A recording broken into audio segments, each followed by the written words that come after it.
Sorry, my phone battery died, so I had to cut that video short. So I have to continue. I hope the app can give me the provision to load everything at the same time. If not, then I'm gonna have to load it twice.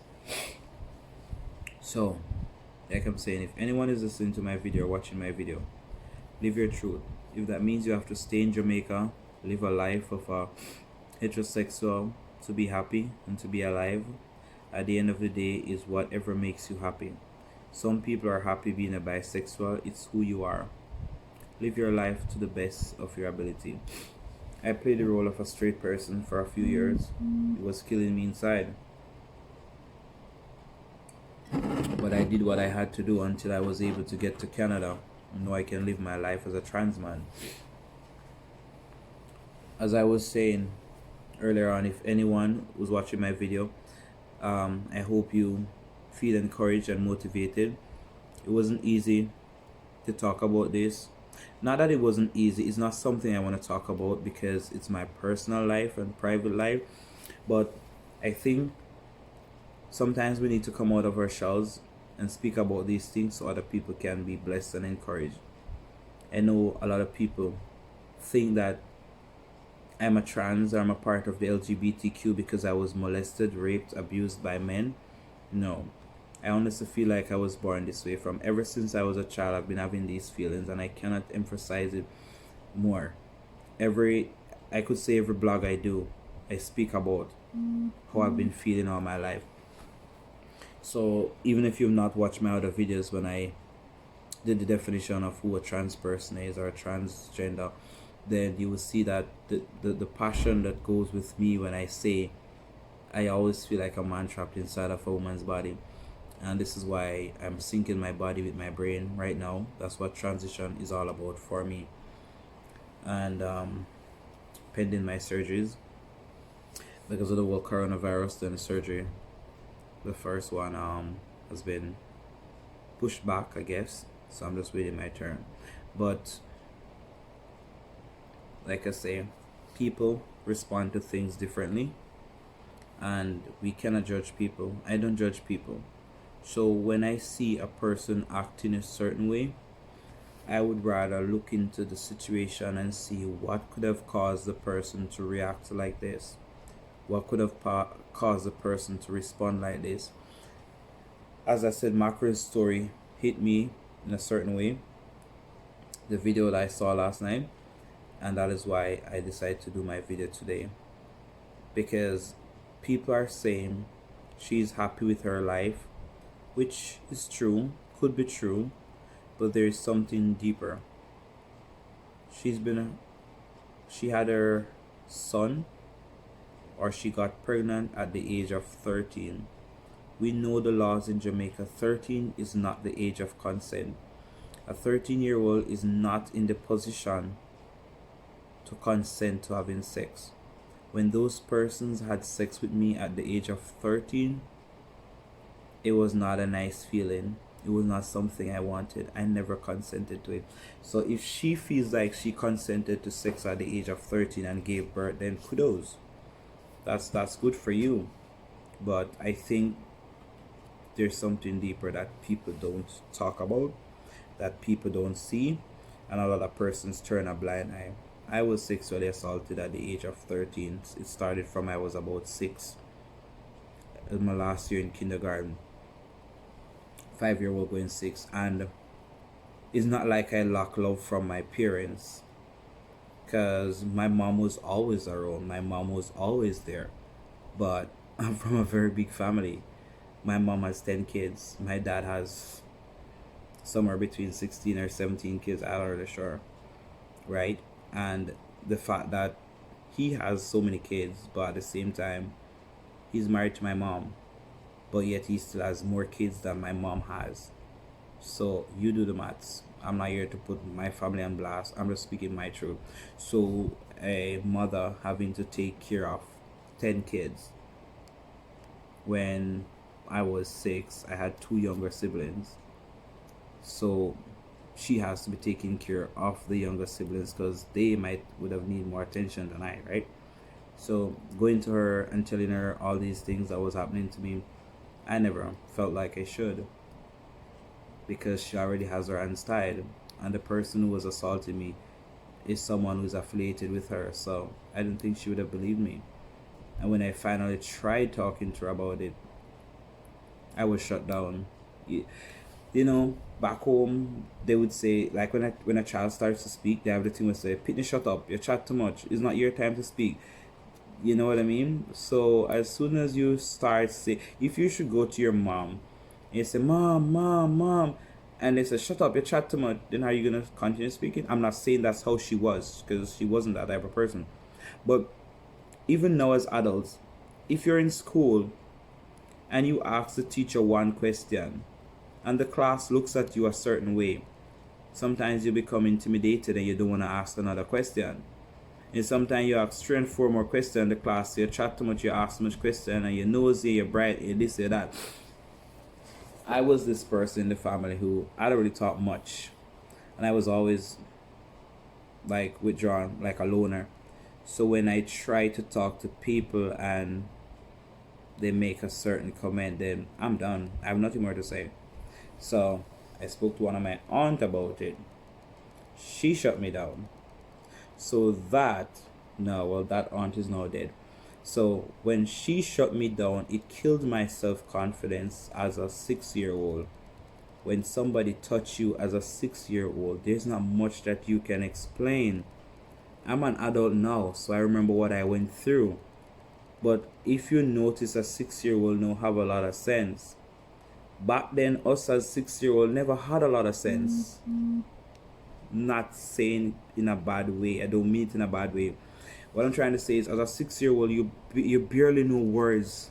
So if I should go to my aunt, or if I should go to my mom and say certain thing, it would take me a while to say what's on my mind. Parents those days not gonna sit down and wait on you to formulate your words, to say this happened and that happened. So when I finally got enough words and I told my aunt about it, and I'm like, such and such did such and such. Picking what you talk about? Move here, what you talk about? Don't tell like the man of God. Him a big Christian, he would have never do that. He would have never do that. And I'm like, what do you mean? He did it. It's true. I'm not telling lies. It's true. I didn't make this up. Shut up, shut up. And don't let me hear that out of your mouth again. If you ever say out of your mouth again, a lick shall be your best friend. Those were her words. So if you hear somebody tell you, say, if you say it out of your mouth again, lick shall be your best friend, then you're done. There's nothing else to say. In them days when parents are beat you, you're well beaten, you know. When your parents beat you in them days, all 2-3 days time, you still feel it. Bruises and swelling all over. But thank God, my mom never beat me. My mom was never the type of beat me. So I can't remember any of my siblings so them get beaten from mommy. Mommy not beat me. Mommy ever pray. Everything she pray for. If your finger out, you should pray. Come and pray for you. Your belly hurt you. Come and pray for you. That I love about her. She's a praying person. And it took me a while to even put anything on social media, because I'm still mindful of the way my mom feels about my situation. Because according to her, she don't believe I was born this way, and the Bible said this and the Bible said that. So to them it might be just a situation. One of my siblings say it's just a phase that I'm going through, and they're praying for me to change and go back to the way God made me. So I don't know what that means. But anyways, time for to spend some time with family. You know, I'm done with them and their family. They have to live their life. I have to live mine. When judgment day come, me go answer to my name. Whatever name God call me, when I say Kevin or Carleen, me go answer to it. And I keep telling my family, stop feeling bad for me.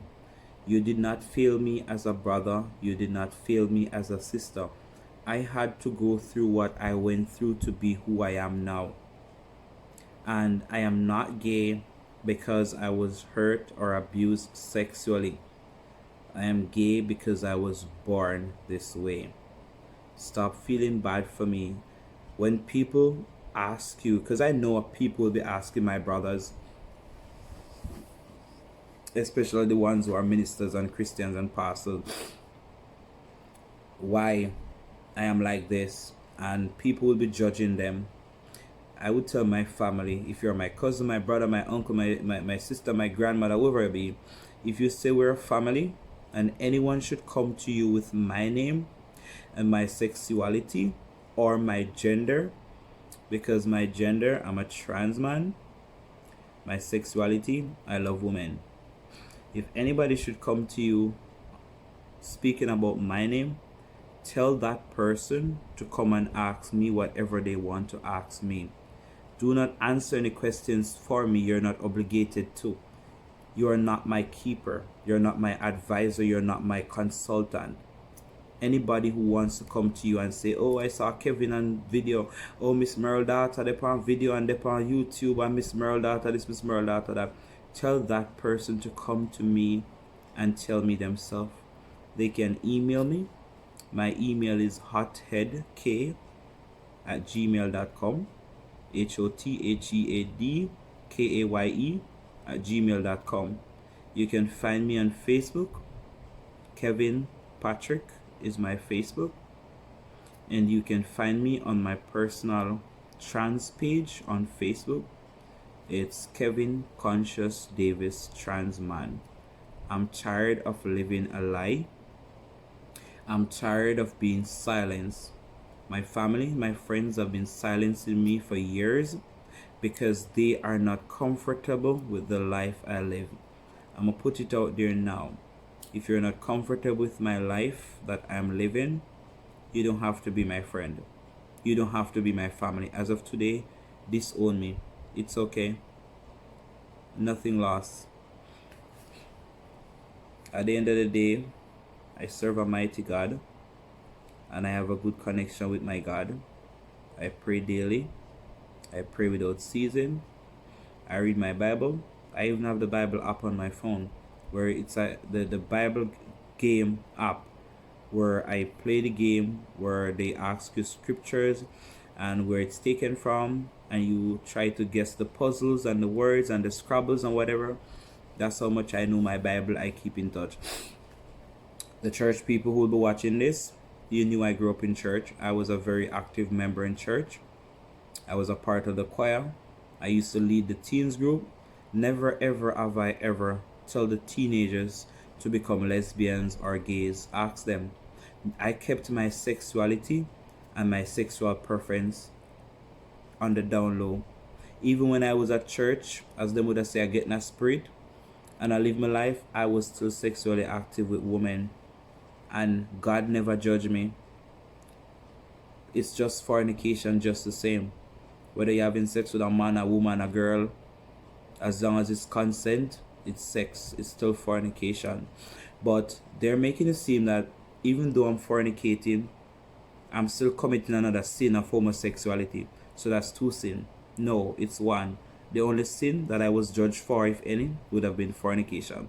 So even though I would have gone out and have sex with women, and then I come back to church and get in a spirit like everybody else, I already pray before I come to church and ask God to forgive me of my sins. So when I come to church as a clean person. The reason why I stopped going to church, period, every time I go to church, now that the pastors know of my sexuality, every time I go to church, they're preaching about homosexuals, Sodom and Gomorrah, Lot's wife, and God make Adam and Eve. He never make Anna and Eve, neither did he make Adam and Steve, blah, blah, blah. Find something else to preach about. Or preach about the murder of them. Preach about the man them where rape the little pit in them. Preach about the pastor them where abuse the church member them. Preach about the pastor them where I carry the church sister them to counseling because they're having problems with their husbands. And the same pastors are turning on and have sex with the church sisters. So imagine they're having problems with their husband and you're there servicing them. Like, what are you doing?